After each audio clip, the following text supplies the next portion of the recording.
With the new official server update, Ying is getting a massive mechanics upgrade, Nakoruru, Gao, and Dian Wei are getting buffed, while Nuwa and Marksman Flowborn got hit with the nerf hammer. Plus, a brand new epic skin for Han Xin is here.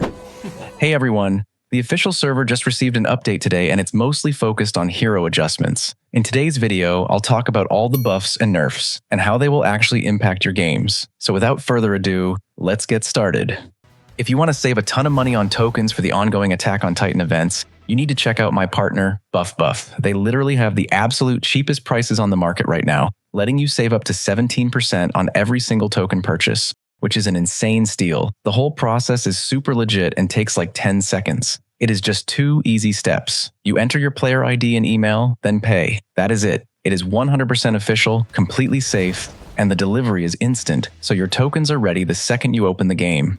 To get yours, just scan the QR code on the screen right now, or click the link in the description and pinned comment below. First up, let's talk about the biggest winner of this patch, Ying. She is receiving a significant mechanics upgrade that changes her overall feel in combat. They adjusted all 3 levels of her passive stacks. For her first stack, the movement speed bonus used to be a flat 10%. Now it scales from 25 to 50% based on her level, which helps her stick to targets much better. The most notable change is to her second passive stack. You can now use this sweep attack while moving. This removes the restriction of having to stand still to deal damage.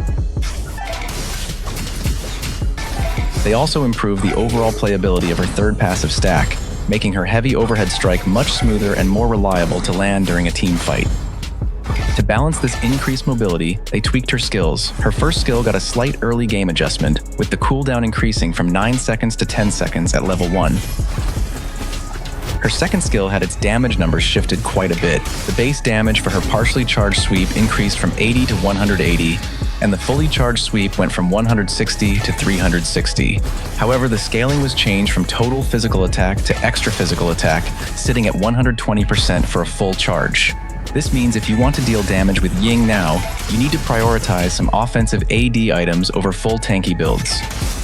Finally, her ultimate received an early game survivability buff. The base damage reduction when she casts it went from 10% up to 30% at level 1, and the cooldown now scales down faster in the late game. Moving on to the stat buffs, Nakoruru is getting some adjustments to her burst damage. The base damage on her passive was increased from 100 to 120, and the scaling went up to 37% extra physical attack. They also bumped the base damage on her first skill from 360 to 380. Since she relies on jumping in and quickly eliminating the enemy carry, these damage increases will make her early and mid-game burst more reliable. Dian Wei is also getting a damage increase. They slightly buffed the base damage on his first skill from 200 to 220, but his second skill got a big adjustment. The base damage on his second skill went from 250 to 350, and the scaling was shifted from 100% total physical attack to 110% extra physical attack. This base damage bump will definitely help his early jungle clear and dueling, but that scaling shift changes his build path. Because it now scales with extra physical attack rather than his total physical attack, he will need to buy actual offensive damage items to deal high damage later in the game. If you try to run a mostly tanky build on him now, you will notice his damage output dropping off significantly. Tank Flowborn is getting a slight damage buff to help them out in the fight. They increased the base damage on their second skill from 580 to 600, and bumped the extra physical attack scaling up to 185%. It is a minor tweak, but it gives them a bit more threat when trading without changing their tanky playstyle. For the last of the buffs, Gao received a scaling increase to his first skill. The base damage went from 320 to 340, and the magical attack scaling was bumped from 40% up to 47%. This will make his wave clear and long-range poke hit noticeably harder. Now for the nerfs. Marksman Flowborn is taking a hit to their harassment potential. The base damage on their second skill has been reduced from 470 down to 450. They have been performing very well in the farm lane recently, so cutting off 20 base damage is meant to tone down their early game poke and give the enemy marksman a bit more room to farm. Lastly, Nuwa received a nerf to her ultimate. The base damage on her laser beam was lowered from 640 to 600, and the magical attack scaling dropped from 120 to 115%. Her late game snipes were hitting a bit too hard, deleting squishy heroes from across the map. This adjustment makes her burst more manageable and gives the enemy backline a better chance to survive. Now, let's take a look at the brand new skin for Han Xin called Winterbloom Spear. This skin is dropping on May 19th, and you can grab it for just 710 tokens during the first week discount before it returns to its full price.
They also threw in a few minor bug fixes to smooth out the game. They fixed an issue in the Super Flow Brawl mode where Aaron's second skill wouldn't trigger the dash talent effects. They also corrected a visual glitch where Lu Bu's mythic skin effects looked weird on certain graphics settings while he was enchanted, and they improved the text description for Luna's passive to make it easier to understand. And that is it for today's video. Let me know what you think in the comments. Are you excited to try out the newly upgraded Ying, or are you waiting for that Han Xin skin? Leave a like if you enjoyed it and subscribe for more content like this. As always, thank you for watching, and I'll see you in the next one.